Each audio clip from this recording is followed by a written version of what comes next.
Student, मैं शंकर कुमार स्वागत आप सभी का जादूगर में। ये कक्षा 8 का ओरिजिनल क्वेश्चन पेपर लेकर के आ गए, विषय हिंदी का। यहाँ आप देख सकते हैं ये हिंदी का ओरिजिनल क्वेश्चन पेपर अर्धवार्षिक परीक्षा यहाँ पे देख सकते हैं। अगर आप लोग कंप्लीट नहीं करेंगे तो बाद में आप पछताएंगे। यानी कल से आप लोगों का 21 तारीख यानी 21 सितंबर को है आप लोगों का हिंदी कक्षा 8 का ये ओरिजिनल क्वेश्चन पेपर हम लेकर के आ गए हैं। जो भी छात्र छात्रा भरने के लिए नहीं जानते तो हम बता देते हैं। छात्र हैं तो यहाँ पे अपना नाम लिखिएगा, जो छात्रा है तो यहाँ पे जो है अपना नाम लिखिएगा, वर्ग क्रमांक जितना आपका रोल नंबर है रोल नंबर लिखिएगा, विद्यालय का नाम इसमें लिख दीजिएगा, प्रखंड का नाम लिखिएगा। इसके बाद सीआरसी का आपको यहाँ पे नाम लिख देना है, जिला का नाम लिख देना है।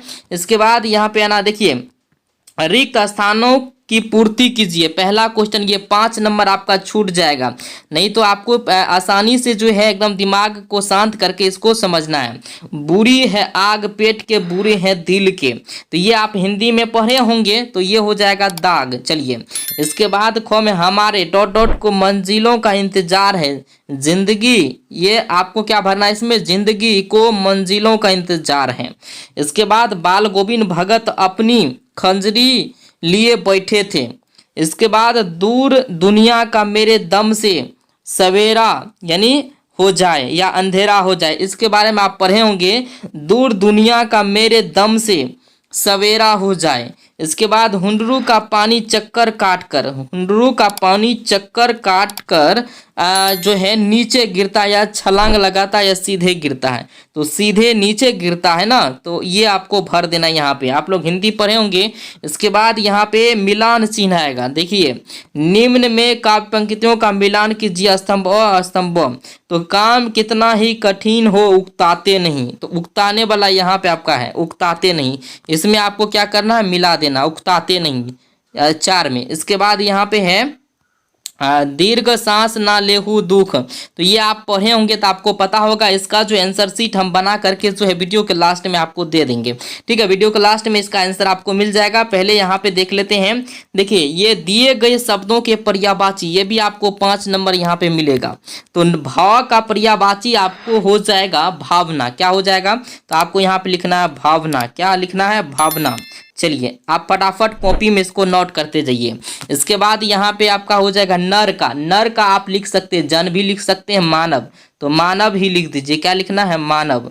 चलिए इसका लिख दीजिए मानव।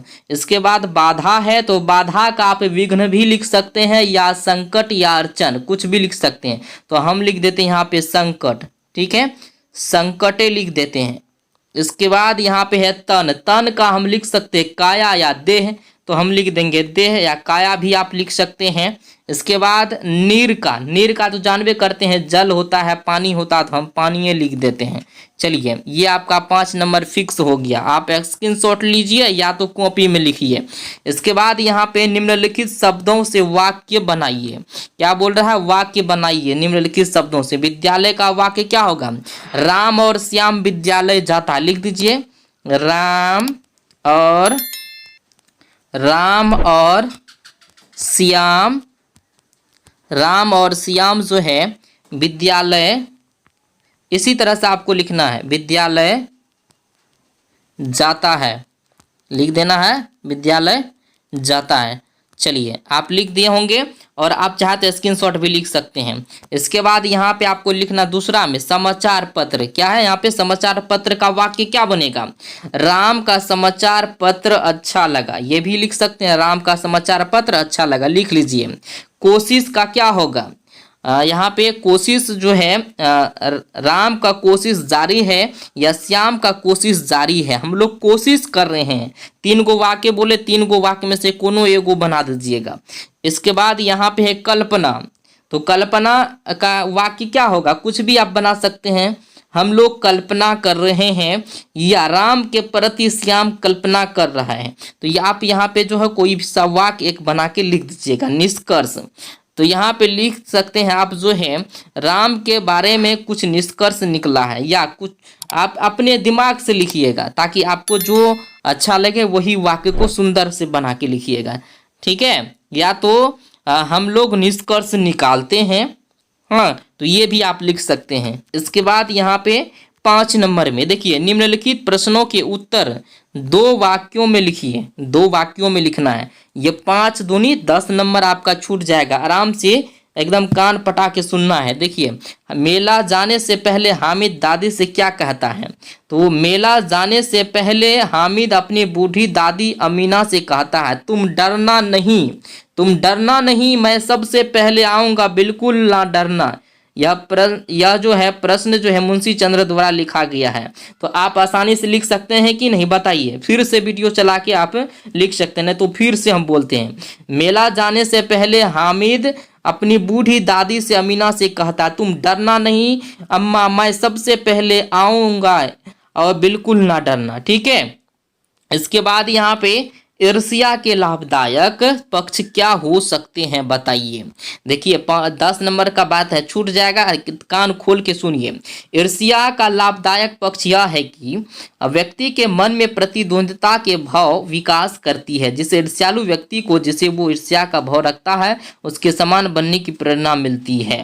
तो ये बात आपको लिख देना। फिर से वीडियो चला करके आप सुन के कॉपी में उतार लीजिए। अभी टाइम है ना, तो रात भर में आपको कंप्लीट कर लेना। चलिए, इसके बाद यहाँ पे है, निम्नलिखित प्रश्न के उत्तर 50 शब्दों में दीजिए।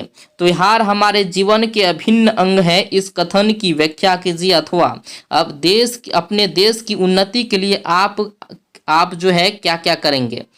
ये बात जो है आपके हिंदी में लिखा गया था, अपने देश की उन्नति के लिए आप क्या क्या कीजिएगा। तो अपने दिमाग से नहीं लिख सकते हैं, 10 नंबर छूट जाएगा, नहीं लिखिएगा। कितना नंबर? 10 नंबर। तो चलिए हम आपको बताते हैं क्या क्या लिखना है। देखिए, आपको लिखना है, कॉपी खोलिए जल्दी से। अपने देश की उन्नति की लिए सबसे पहली चीज धार्मिक एकता है। ठीक है। सबसे पहले मैं सभी धर्मों के बीच एकता स्थापित करना चाहूँगा, ताकि सभी धर्म के लोग एक दूसरे का सम्मान करें और देश में खुशहाल जीवन व्यतीत कर सके। देश की उन्नति के लिए देश में रोजगार अवसर उत्पन्न करना एक बहुत महत्वपूर्ण कड़ी है, जो कि आपको यही लिखना है। इसके बाद यहाँ पे एक बार और वीडियो चला के आप जो है लिख सकते हैं। इसके बाद ये भी देख सकते हैं, या तो युद्ध से हानि विषय पर मित्र को एक पत्र लिखिए, या स्वतंत्रता दिवस पर एक निबंध लिखिए। तो दोनों में से किसी एक पर लिखना है।